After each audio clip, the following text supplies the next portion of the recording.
What's going on in Texas next? Rise of urbanization, expanding opportunities, and the invisible empire, the Ku Klux Klan. Okay, this is a time of the Roaring Twenties where nothing really exceeds excess like excess, except few participated in the Roaring Twenties. Most did not.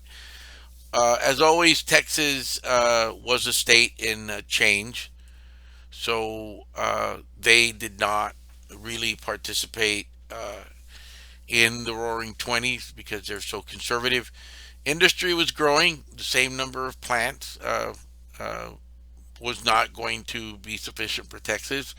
More employees, more plants, more output. The oil industry was, of course, the big boom. Now we had fields in the panhandle of Texas and in the Permian Basin in the Midland Odessa area, and then in Santa Rita, uh, Reagan County, a permanent university of funding benefits from that, the University of Texas. By 1928, Texas was the leading oil producing state in the United States of America. Okay. Agriculture is still predominant, three times of all manufactured goods and oil. So agriculture made more money than, uh, was three times more powerful than all of the manufactured goods in Texas and the oil. More Texans were involved in agriculture, wheat, corn, sorghum, oats, rice, and cotton. Remember, those are very essential in raising animals. Corn, wheat, sorghum, oats, rice, and cotton. Cotton is still king. Two-thirds of all Texans farmers were involved with cotton crops. East Texas and Lubbock were the centers of cotton production off the I-20 corridor. Okay, irrigation was the Ogallala aquifer. That means that they would make wells, tap into wells, and then irrigate it with the Ogallala aquifer. And new methods of harvesting increased the productivity of cotton in Texas. That's why it produced so much, and it was really producing a lot of the cotton that was used in textiles in the United States. Cotton prices do begin to decline again after World War One, and efforts to reduce production failed. So what's going to happen during the Great Depression, when the market collapses, the cotton market is going to go belly up. And what you'll see is the big farmers go away, not all of them, but they tend to go away, and you'll tend to have sharecroppers. Okay, um, so this is going to be a change that we're going to have here. That 61% of the producers of cotton in Texas by 1930 are sharecroppers and not big companies or big ranchers that are doing it on their own. Let's talk about farmers and farm women. They didn't enjoy the luxuries of urban dwellers. Only 5% of farmers had electricity. Only about 8 to 10% had plumbing. The reality was you were cooking on a wood burning stove, you preserved food, you raised poultry, you had livestock, you tended gardens, you worked in the fields. Okay, you washed your laundry in washboards and tubs, and again, you had a wood burning stove that was going on all day. So it was incredibly hot in the kitchen. It's 105 degrees outside in the summer, and then you're sitting there in a hot kitchen. Uh, Tejanos, how are they doing? Many, many, many came to the United States after the Mexican Revolution and came here as the United States was looking for cheap labor during World War One. By the 1920s, they were sharecroppers, they were ranch hands, and a very small percentage owned farms of their own. Okay, now beginning in 1920, what you're going to have is that you're also uh, uh, a lot of them are going to start to pick cotton as migrants or migrant workers or fruit pickers. Very hard job to do. What we call stoop labor. Many of these Mexican Americans or Tejanos lived in San Antonio and in El Paso in barrios. They're horrendous conditions, no plumbing, no running water. The children had, tuberculosis, smallpox, you name it. There was about 12,000 people per square mile. like I said, with no water, inadequate housing, no electricity, segregation, no political influence. By the end of the 1920s, LULAC organizes in 1929 in Corpus Christi, and LULAC wants to get better schooling and voting rights to end discrimination. Get an education, serve in politics, and we can end discrimination. Now, they changed their status quo. They would use that then to change your status quo, and they're going to become really successful after World War II, and we'll talk about them in the next unit. Now, African Americans, they do increase significantly, but most of them are rural. Most of them are tenant farmers and sharecroppers. Some of them went out of state, in the Great Migration. They go up north to the Wisconsin, Minnesota, uh, uh, Michigan, Chicago, those areas to get away from the violence. They said we're willing to put up with the cold as long as we don't have to put up with the violence, and that's one of the things they do. Now, what you do see that is that those that did stay were forced to live in the same conditions as Mexican Americans. They lived in slum housing, limited opportunities of employment, low pay, and women weren't allowed to vote work. If they did, they worked domestic jobs. And about half of the urban women in half of the African American urban women worked for Anglos as domestic servants. Okay, now small African American middle class begins to emerge in cities in Texas. You do have a few doctors, lawyers, dentists. They're usually educated out of state because they are not allowed to go to the university here yet. Some of them were grocers, had restaurants and funeral homes. Were very successful at that. Now, politics. The white primary denies them any influence in politics because they're not allowed to vote in the primary. And if they don't vote in the primary, they can't vote in the regular election. So Nixon I think it's Nixon v. Herndon in 1927, and Grovey v. Townsend eliminates the. I'm sorry, you kind of lost my with Grovey v. Townsend, the United States Supreme Court eliminates blacks from the electoral process. Really did that. Okay. Now, let's keep on moving. Growing cities and urbanization. Okay. Texas had the one of the lowest rates of increase in uh, urban population in the United States. About 60% of about 60 or 70% of Texans lived in rural areas, where 30% lived in urban areas in 1920. By 1930, 60% live in the cities, uh, and 40% live in rural areas. Why do they flee the farms? Low crop prices, hard, never ending work. Go to the cities, plentiful job, modern conveniences, faster pace of life, diversity, plentiful jobs, paid more than rural work. You can just sell yourself, your labor. Urban women worked outside of the home, not as domestic servants, but telephone operators, clerical workers, sales, teaching, nursing, you know, you name it. In addition to that, the modern amenities that attracted people from the farms to the cities: electricity, natural gas, indoor plumbing, telephones, public facilities, things to do other than the country fair. Not that there's anything wrong with a country fair.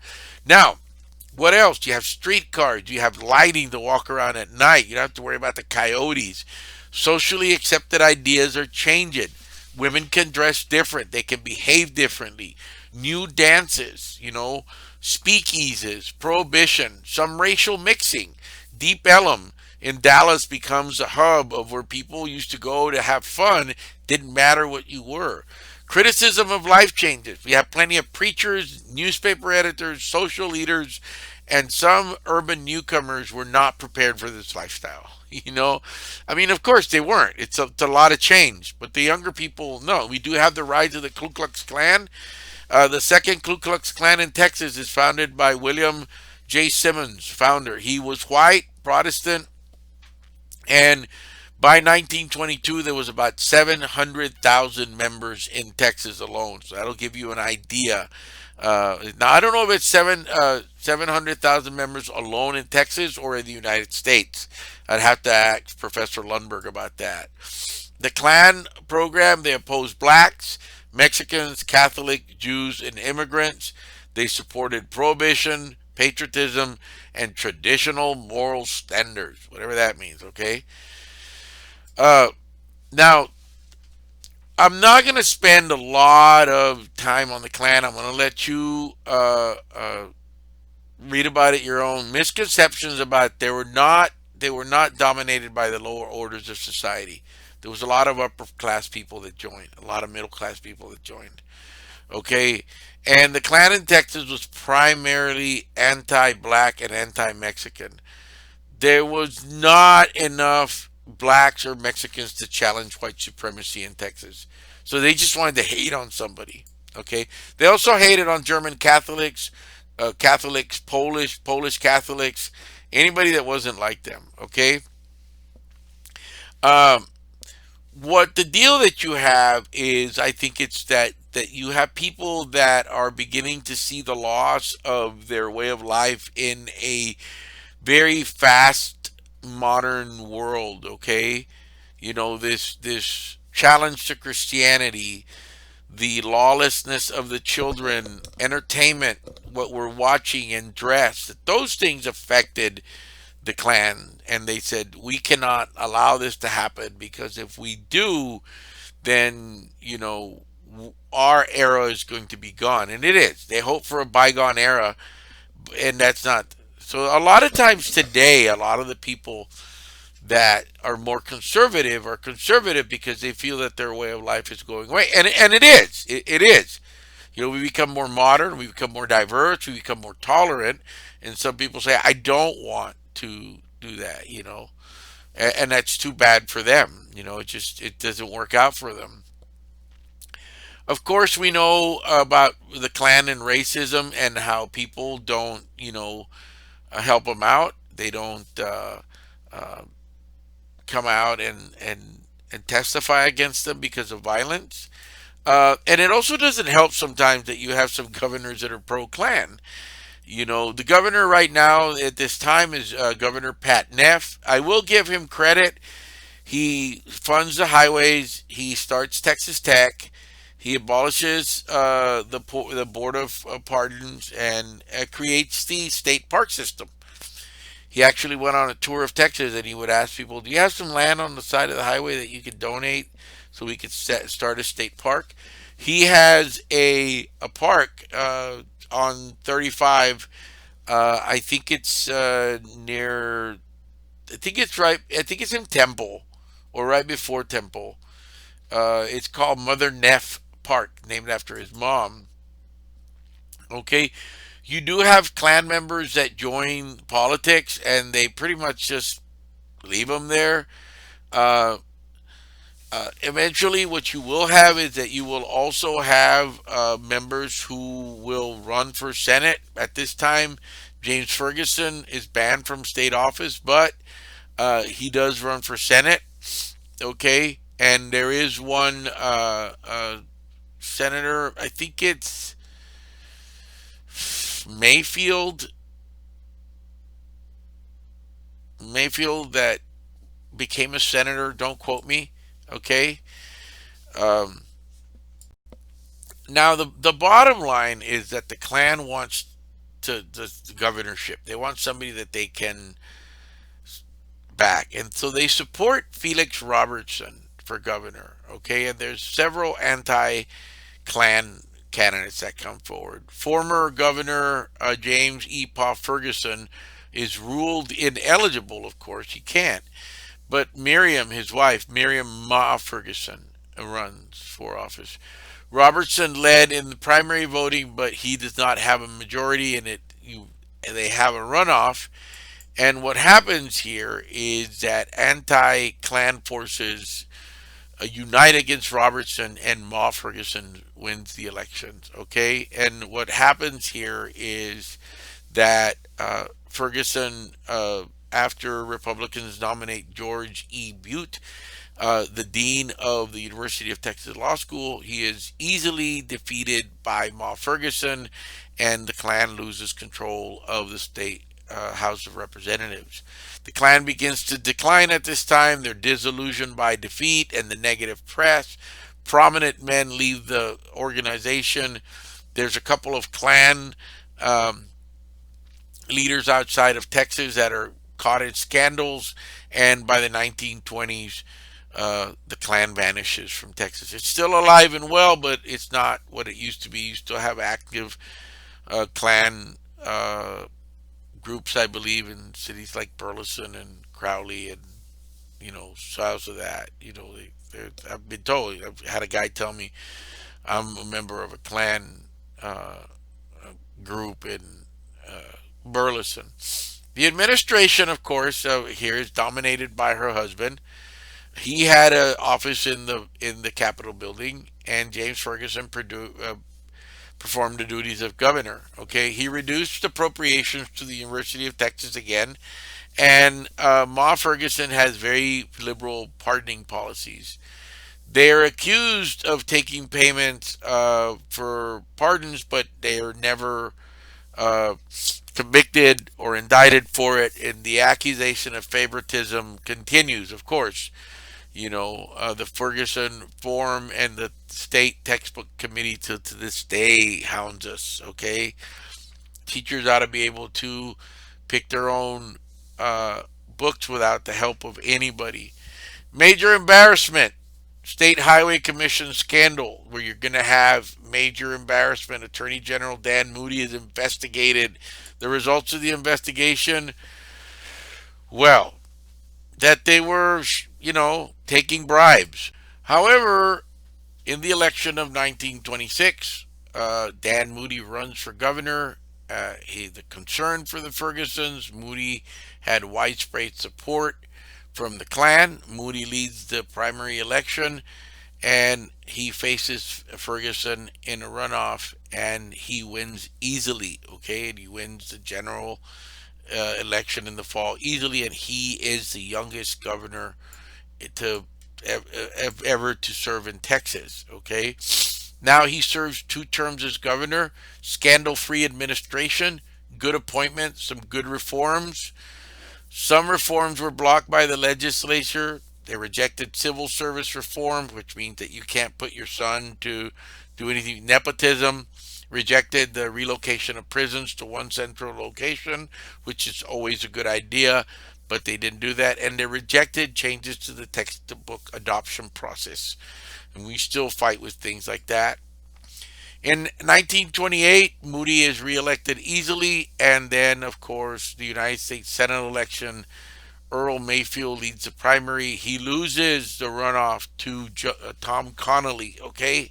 And presidential candidate for president of the United States, Herbert Hoover, carries the state as a Republican, first Republican to do so since Reconstruction. And then Texas falls victim to the Great Depression. Okay, let me pause this and I'll bring up the other lecture. I may as well finish them all, but I will pause it this time.